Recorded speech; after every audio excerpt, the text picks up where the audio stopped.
Entrepreneurial Edge is brought to you by Business Banking from FNB, because small ideas can lead to big business. FNB, how can we help you?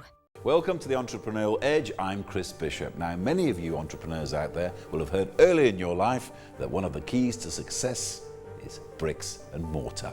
Property rarely falls in value and can make you serious money. This week, we look into a family business. Founded in South Africa in 1976, that has made a fortune from the property game. Right now, one of its homes is selling for more than $6 million US. In the studio, we have the second generation of that family, Andrew Golding, the head of Pam Golding Properties, a man who studied sports medicine and has ended up selling houses. Let's take a look at what the company does. Founder and life president of Pam Golding Properties, Mrs. Pam Golding, started as an agent in 1976 with 5 agents, and an accountant in the Kenilworth office environment, 1979, and really Pam Golding Properties was born in 76. Pam Golding Properties is a broad-based or comprehensive-based property services group. So the focus is property sales and rentals, and then obviously diversified into hospitality and leisure, commercial and industrial property as well, on the sales and management side. It's a brand that resonates with a high-profile clientele. It's an aspirational brand as well, and it's a stature-rich brand. So the target market typically is a high-value client or high-net-worth client. Currently, we have 300 outlets or offices represented in South Africa, Southern Africa, and in just now 10 African countries. Also international associations in the UK, the Netherlands, Germany, France, which means that Pam Golding Properties as a group has a global footprint of over 300 offices, 2,500 sales agents representing, or estate agents representing the brand, and obviously aspirations to look to the east and west of Africa as well. Look at our densification of Southern Africa, and of course the Indian Ocean Islands we have representation, as well as key international markets. So it's a global brand that speaks to a global audience. That's the wonderful world of property. Now in the studio with me I have Andrew Golding, the Chief Executive of Pam Golding Properties. Andrew, and it could have all been so different for you. You actually studied to be a GP, which you were for many years, including sports medicine, which I assume is treating sports injuries. Why did you decide to leave that and come into the company? Well, I think we reached a stage in our family operation where succession was becoming an issue, and the family had a choice around looking to choose a professional business manager or to keep it within the family.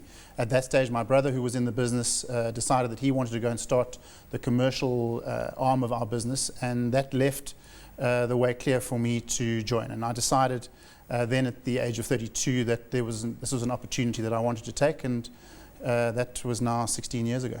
And you're doing a bit of sports medicine as well, but you said you think it was an idea perhaps ahead of its time. It's not as big as it is now. Yeah, I'd hoped to create a general practice out of predominantly sports injuries and sports medicine, but in the end I ended up being a conventional GP in Cape Town with a very small sports medicine practice. So I was effectively a normal GP. And where did you grow up? I mean, what was your background, your early So Cape Town, born and bred Cape Town. I went to school in Grahamstown, studied at Stellenbosch University, and then did medicine at UCT. And were you from an entrepreneurial family, you think? So I think that certainly my mother is inherently entrepreneurial, can't stop herself. Perhaps my father is the other side of the coin in terms of being conservative, prudent, and perhaps provided the balance in the formation of the business between my mother's flair and entrepreneurship and some more prudent and conservative thinking. And your father, he's also in the business as well? He was, yeah. What was he by trade? So he actually started his life in a printing and packaging company, and then became a general business executive and provided much of the support to the flair, as I said, that was there in the early years. Your mother, Pam Golding, to which the company has its name, she's something of a matriarch of the family and also a big name in business here in Africa's biggest economy. She worked for a few years in real estate, and then she went out on her own. How did she start out? How small did she start out? Because it's some big concern now you've got. So literally she started on her own. There were a couple of her friends and colleagues that she was with at the company that she was with who decided to join her at a later stage. But it literally was a one-woman show in the beginning, where she was selling in Cape Town in the area that she was familiar with, and that's how it really started. And how far back was it, and how difficult was it in those days? So 1976 was when she started, a particularly difficult time in South Africa's history, and a difficult time in the property market. So it was very difficult for her. But she has an innate gift and flair for matching buyers and sellers, and that's what she was able to do within originally her circle of influence, essentially in the southern suburbs of Cape Town and then a broader sphere around the Cape Peninsula. I mean, how do the difficulties of 1976 compare to the difficulties of 2012? Well, I think very different. So the difficulties of 76 were certainly predominantly political, whereas now those difficulties are very much more of an economic basis. And when you were growing up, she must have told you anecdotes and stories about those desperate early days. What do you remember? Well, I just really remember her positivity. She's an inherently positive person, and that was essentially where she was getting her drive from. So I don't remember too many negative stories because they just didn't really exist in her world. What was the influence on you as a young person growing up at that time? Fascinated by the amount of time she spent on the telephone. So she was constantly on the telephone with clients and constantly out there, essentially interacting with buyers and sellers and looking to match a house to a buyer. And what did you learn? I mean, can you honestly say from when you were a child, just watching her, that you're using today? I think on the entrepreneurial flair that an opportunity, a growth opportunity, was there to be explored without necessarily considering initially the downside. I think the downside does need to be considered, but I think when one looks at a growth opportunity, one's got to go for it. And what kind of experience do you think that you need to make it really in the property business, bearing in mind what you've got now? I think one's really dependent on the quality of one's agents as a real estate agency business. The beginning and end of the business depends on your brand ambassadors out there in the suburbs interacting with buyers and sellers and the quality of the service that they provide. That's got to be backed up by a brand and the service that a brand is able to offer both to consumers, buyers and sellers, but also to those agents. So we spend a lot of time looking to provide innovative solutions to our agents to make their jobs easier, more convenient, and also to provide a service to our clients. How difficult is it to get hold of good agents in the property business? 'Cause I know that's key to success. Yeah, it certainly is. The recruitment of top agents is a very key factor. Hopefully success breeds success, and the qualities of the brand, the values of the brand attract the right sort of people to the organization, and from there, one is able to build a base and grow. Now you work with a number of members of your family. I mean, on the one hand, it's good. You're of the same blood. You can trust each other. Yeah. But on the other hand, there are problems. And what do you think is the problem sometimes with the family business? So I think the positives far outweigh the negatives by a long way. Certainly in terms of generational issues of parents to children, there are generational differences, and I think those seem to exponentially increase over time. One's just got to think of the digital age being present or absent, and the importance that one places on that at different stages in one's life. So I think that those are probably the biggest issues, but the positives certainly far outweigh the negatives. And I think one is able to robustly debate issues in an extremely productive and positive way. And how many generations do you have working in the business? So at the moment, effectively two. So my parents and my siblings.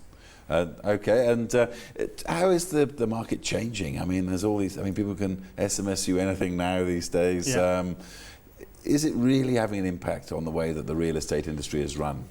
Yeah, I think it's an interesting dichotomy, because on the one hand, the market hasn't changed at all. It's still very much about a buyer or a seller placing their trust in an individual agent who they trust to do the business for them. So at that level, it's as it always was.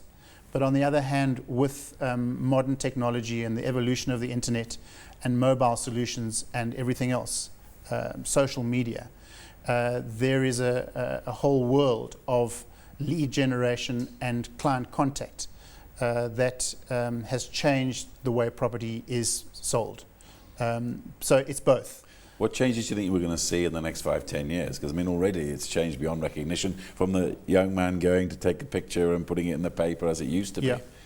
Yeah, so I think there's just going to be an evolution of digital platforms and digital opportunities for consumers to make informed decisions around potential purchasing choices and choices of agency and service provider. Much more informed, and property companies of the future are going to have to keep up with that trend and continue to provide an added value service to those consumers. How likely is it that one day we'll have a little iPad, if that's what we're still using, and be able to sit there and press a few buttons and buy a house without even leaving the chair? You can do it now. You can do it now online? You can do it now online. So that technology already exists. I think that what the last 10 or so years of technology has shown is that the face-to-face contact, the personal interaction that is required between a buyer and a seller and an agent is still the preferred methodology. But isn't that what it's all about as well, though? I mean, good old-fashioned walking around, I love it. I can see my dogs. Very much so. See my family. Very much so. Is ever going to go, you think, in this cyber age? I think it's difficult to say never, but certainly at this stage, it seems unlikely because it is such a personal purchase, it's such an emotional purchase, that unless one is buying an investment, which is really an impersonal investment, the likelihood of homes being transacted in an impersonal way in a meaningful number is unlikely, I think. Andrew Golding of Pam Golding Properties. Just hold that thought there. We're going to talk a lot more about the issues in the second half. It's time for a quick ad break. When we return, we'll find more about what's happening in the real estate sector.